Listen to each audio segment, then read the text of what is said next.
माननीय सदस्य श्री चंद्रशेखर जी। धन्यवाद सभापति जी। मैं धन्यवाद देता हूं उसके साथ साथ क्योंकि रेल मंत्रालय के नियंत्रणाधीन अनुदानों की मांग पर चर्चा में भाग लेने का आपने मुझे अवसर दिया। सभापति जी, मैं भारतीय रेल केवल पटरियों पर चलने वाली गाड़ियों का नाम नहीं है, बल्कि ये भारत की अर्थव्यवस्था की धड़कन और सामाजिक एकता की सबसे मजबूत कड़ी। आज भारतीय रेल दुनिया के सबसे बड़े रेल नेटवर्कों में से एक है। देश में लगभग 68,000 किलोमीटर से अधिक रेल का नेटवर्क है। प्रतिदिन लगभग 13,000 से अधिक यात्री ट्रेन और 8,000 से अधिक मालगाड़ियां चलती हैं। हर दिन लगभग 2.4 करोड़ यात्री रेलवे में यात्रा करते हैं। प्रतिदिन लगभग 40 लाख टन से अधिक माल रेलवे के माध्यम से ढोया जाता है। रेलवे में लगभग 12 लाख कर्मचारी कार्यरत हैं, लेकिन इतने बड़े तंत्र के बावजूद आज भी करोड़ों यात्रियों को भीड़, सुविधा और सुरक्षा का सामना करना पड़ता है। मैं कहना चाहता हूं कि रेल की पटरियों पर केवल ट्रेनें नहीं चलती, उन पर करोड़ों भारतीयों के सपने चलते हैं और जब व्यवस्था कमजोर होती है तो सपने भी पटरी से उतर जाते हैं। सभापति जी, सरकार ने वर्ष 2026-27 के लिए रेलवे के लिए लगभग 2.93 लाख करोड़ रुपए का पूंजीगत निवेश प्रस्तावित किया है। सरकार इसे ऐतिहासिक बता रही है, लेकिन सवाल यह है क्या यह निवेश वास्तव में यात्रियों की सुविधाएं, सुरक्षा और रोजगार में दिखाई दे रहा है। आज भी हजारों किलोमीटर ट्रैक पुराने और कई जगहों पर सिग्नलिंग सिस्टम कमजोर है और स्टेशनों पर मूलभूत सुविधाएं कमी है। रेल सुरक्षा का सबसे महत्वपूर्ण विषय मैं स्पष्ट करना चाहता हूं कि रेल में सुरक्षा केवल रिपोर्टों से नहीं आती, सुरक्षा जमीन पर किए गए काम से आती है।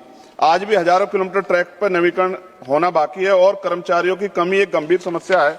महोदय, भारतीय रेल कभी देश का सबसे बड़ा रोजगार देने वाला संस्थान हुआ करता था और सामाजिक न्याय की भावना को मजबूत करने में इसकी बड़ी भूमिका रही है। लेकिन आज रेलवे में लगभग 3 लाख से अधिक पद खाली पड़े हैं और प्रमोशन से जुड़े अनेक मुद्दे सामने आते हैं। मैं सरकार से पूछना चाहता हूं, मंत्री तो यहाँ मौजूद हैं, कि जब देश का युवा बेरोजगारी के लिए दर-दर भटक रहा है तो रेलवे में इतने पद खाली क्यों पड़े हैं? देश का युवा अवसर मांग रहा है और रेलवे में खाली पद इंतजार कर रहे हैं, ऐसा क्यों? महोदय जी, मैं इस सदन के माध्यम से एक बहुत महत्वपूर्ण विषय उठाना चाहता हूं। रेलवे में अनुसूचित जाति और अनुसूचित जनजाति व अन्य पिछड़ा वर्ग के युवाओं को अवसर मिलना कम हो गया क्योंकि भर्ती नहीं निकल रही है। मैं मंत्री जी को से आग्रह करूंगा कि रेलवे में SC, ST और OBC के आरक्षित पदों को शीघ्र भरा जाए। भर्ती प्रक्रियाओं में तेज और पारदर्शी बनाया जाए। रेलवे के प्रशिक्षण संस्थानों में इन वर्गों के युवाओं के लिए विशेष प्रशिक्षण कार्यक्रम शुरू किए जाएं। रेलवे कॉलोनियों में कर्मचारियों कल्याण कार्यक्रम में सामाजिक न्याय की भावना को मजबूत किया जाए। मैं कहना चाहता हूं कि जब तक देश के अंतिम व्यक्ति को अवसर नहीं मिलेगा तब तक विकास अधूरा रहेगा। बाबा साहब डॉक्टर भीमराव अंबेडकर की भावना यही थी कि सरकारी संस्थान सामाजिक न्याय के मजबूत स्तंभ बने और सरकार भी इस बात के वादे करती है। महोदय जी, आज सामान्य श्रेणी में यात्रा करने वाले यात्रियों की स्थिति बेहद कठिन है। ट्रेनों में अत्यधिक भीड़, लंबी वेटिंग लिस्ट, स्टेशनों पर सुविधा कमी के कारण देश की जनता त्रस्त है। ऐसा लगता है कि आम यात्रियों की समस्याओं को उतनी प्राथमिकता नहीं दी जा रही है जितनी दी जानी चाहिए। मैं कहना चाहता हूं कि रेलवे केवल अमीरों की तेज ट्रेन नहीं होनी चाहिए, रेलवे गरीब और आम आदमी की जीवन रेखा भी होनी चाहिए। जब रिजर्वेशन कराते हैं मंत्री जी तो वेटिंग नजर आता है कि वेटिंग है। जब ट्रेन में जाते हैं, क्योंकि हम तो खुद सफर करते हैं, तो ट्रेन खाली मिलती है। ये क्या किस तरह का भ्रष्टाचार है, इस पर आपको जानकारी करनी चाहिए। और रेलवे में जनरल डिब्बे जो है आपको बढ़ाने चाहिए। साथ साथ मेरी मांग है मंत्री जी, अपने क्षेत्र से जुड़ी हुई, आप मुझे ये भी बता दें कि एक टांग पे खड़ा होकर बताऊं या दोनों टांग पे, कि जो आपका ध्यान आकर्षण हो जाए विपक्ष के सांसदों की तरफ भी। क्योंकि देखो, सरकार के जितने लोग बोले सबने आपकी बड़ाई की और हम लोग भी बड़ाई करते हैं कि आप अवसर दे दें तो और बड़ाई कर दें। तो इसलिए पूछ रहा हूं, एक टांग पे खड़ा होकर बोलो जो आप निगरानी बनाएंगे, या फिर दोनों टांग पे खड़ा होकर बोलो जो आपका ध्यान हमारी तरफ आकर्षित हो जाए। मंत्री जी, अमृत भारत स्टेशन योजना के अंतर्गत नगीना रेलवे स्टेशन का नवीनीकरण का काम जल्द से जल्द पूरा हो जाए और साथ साथ रेलवे का जो प्लेटफॉर्म नंबर 2 है नगीना में, उसकी लंबाई बढ़ा दो, क्योंकि महिलाओं को पीछे उतरना पड़ता है। ये बात मैंने कई बार कही, इसलिए मैंने कहा कि एक टांग पे खड़ा होकर सुन लीजिए कम से कम, मगर ध्यान तो आकर्षण कीजिए।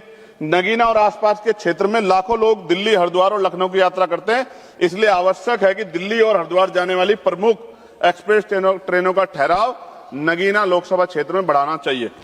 नजीबाबाद नगीना धामपुर रेल मार्ग पश्चिम उत्तर प्रदेश के लिए बहुत महत्वपूर्ण है। मैं मंत्री से मांग करूंगा कि इस रेल सेक्शन को, इंफ्रास्ट्रक्चर को मजबूत किया जाना चाहिए। नगीना क्षेत्र के लोगों की सुविधा के लिए दिल्ली और लखनऊ के लिए नई इंटरसिटी ट्रेन चलाई जाए। इससे क्षेत्र के छात्रों और व्यापारियों को बड़ा लाभ मिलेगा। धामपुर नगीना से दिल्ली के लिए सीधी ट्रेन चलाई जाए। नजीबाबाद से नगीना और धामपुर होते मुंबई के लिए ट्रेन चलाए। मेरी बहुत पुरानी मांग हो गई है लंबे समय से कि ये मांग पूरी हो जाए।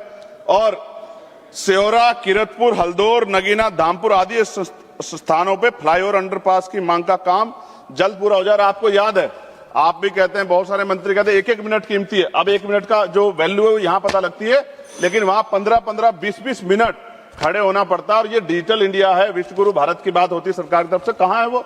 कितने फाटक ऐसे जिन पर भी काम होना बाकी है? मुजफ्फरनगर में शुक्रताल में जो बहुत बड़ा तीर्थ है मंत्री जी, गुरु गद्दी अखंड ज्योति सतगुरु समनदास जी महाराज की, वहां बहुत लाखों श्रद्धालु जाते हैं। उसको भी किसी कनेक्टिविटी से जोड़िए, तो इससे अर्थव्यवस्था में भी फायदा होगा और वहां के जो वहां मानने वाले लोग हैं उनको भी जो है वो भी आपका धन्यवाद करेंगे। अंत में मैं केवल ये बात कहना चाहता हूं कि भारतीय रेल केवल लोहे की पटरियों पर नहीं चलती हुई, यह देश के विश्वास और उम्मीदों पर चलती है। अगर इस विश्वास को मजबूत करना है तो रेलवे को सच में मजबूत करना होगा।